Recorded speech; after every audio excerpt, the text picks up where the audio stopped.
Protein tozlarının gizli təhlükələri. Hər vaxtınız xeyir olsun. Əziz izləyicilər, bugün sizə protein tozunun zərəri haqqında məlumat verəcəm. Bir çox insanlar düşünür ki, nə qədər çox protein tozu qəbul edərsə, bir o qədər böyük əzələ sahib olar. Amma bu çox yanlış düşüncədir. Protein tozu düzgün qəbul olunmadıqda əzələ böyütmək əvəzinə çox böyük bir təhlükəsi zərəri var. Ən birinci zərbəni böbrəklərə vurur. Protein tozu əlavə yanında kreatinlə bərabər və yaxud da digər qida əlavələri ilə qəbul olunduqda sidik cövhərini və kreatinini yüksəldir və bu illərlə davam etdikdə böbrəklər aşırı dərəcədə çox böyük zərbə görmüş olurlar və funksiyasını itirmiş olurlar. Protein tozlarının ikinci ən çox zərər verdiyi orqan qaraciyərdir, çünki bütün zülalların parçalanma prosesi qaraciyərdə baş verir. Əgər üstəlik protein tozunun yanında əlavə yenə qida əlavələrinə istifadə olunarsa və hormonal sistemə təsir edən steroidlərdən istifadə edilirsə, bu zaman qaraciyər yanmağa başlayır. ALT yüksəlir, AST yüksəlir, yağlı qaraciyər, hətta toksik hepatit riski yaranmış olur. Üçüncü fəsad hormonal sistemdədir. Bu qida əlavələri bədəndə IGF-1 və insülin səviyyəsini qaldırır.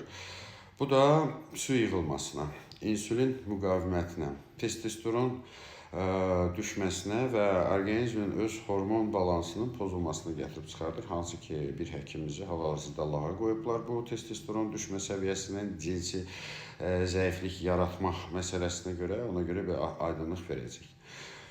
Dördüncü zərbə ürək və qan damar sisteminə olan zərbədir. Protein tozları daha çox pre-workout stimulantlarla bərabər də istifadə olunur. Bu zaman taxikardiya, yüksək təzyiq, aritmiya, hətta miokard infarktı riski artır.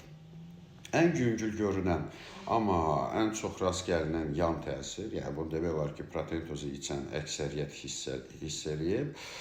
Köpdür, qazdır, ishaldır, mədə turşuluğunun artmasıdır. Üstəlik, su az içildikdə bu əlavələr bədəndə olan duz balansını da pozurlar. Maqnezium və kalium azalır, nəticədə əzələlərdə spazmlar, yəni sudurqalar, belə rus dilində desək, yaranmış olur. Ürək ritmi pozulur. Kimlərə qəti olmaz protein tozu? Əgər səndə böyrək və ya qaraciyər xəstəliyi varsa, hepatit, podaqa, diabet, ürək xəstəliyi və ya yüksək təzyiq varsa, protein tozu sənin üçün təhlükəli və riskli ola bilər. Əgər protein tozu qəbul edirsənsə, 3-6 aydan bir analiz vermək mütləqdir. Nələrdə analiz verməliyik? Kreatinindir, ALT-dir, AST-dir, böyrək və qaraciyər nəzarət üçün, glukozadır, insülindir, testosterondur, IGF-1-dir, hormonal balansa baxmaq üçün. Yəni, bu analizləri vermək sənin sağlamlığını qorumaq üçün nəzərdə tutulub və bu peşəkar həkim tərəfindən aparıla biləcək bir prosesdir. Ona görə sosial şəbəkələrdə tibbi təhsili olmayan, tiktokeri, blogerlik eləyən və yaxud da ki, özünü trener kimi təqdim eləyən bəzi yoldaşların pul qarşılığında protein tozlarını reklam eləyən insanların sözlərinə qulaq asmamağı sizə məsləhət görürəm.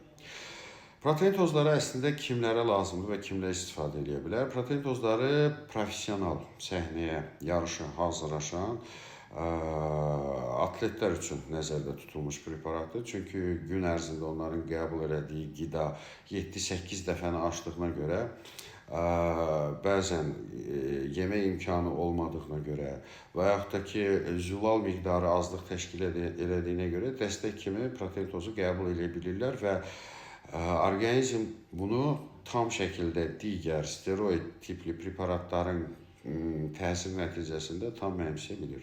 Amma normal insanlar, adi sağlamlıq üçün idman eləyən, natural məşq eləyən insanlara protein tozuna ehtiyac yoxdur. Bu bir marketinqdir və insanları protein tozu iç, əzələn böyüyəcək deyirlər. Amma adam normal gündəlik qidasını alırsa, əti, suyu, südü, paxlalısı, Normal balanslanmış qidalanması varsa protein tozu demək olar ki, istifadə olunmur. Əksinə böyrəklərə yük verməkdən başqa bir işi yoxdur. Paralel də 200-300 manata aldığın o bahalı protein sadəcə sənin bahalı sidiyə getməyindən başqa bir işə yaramır.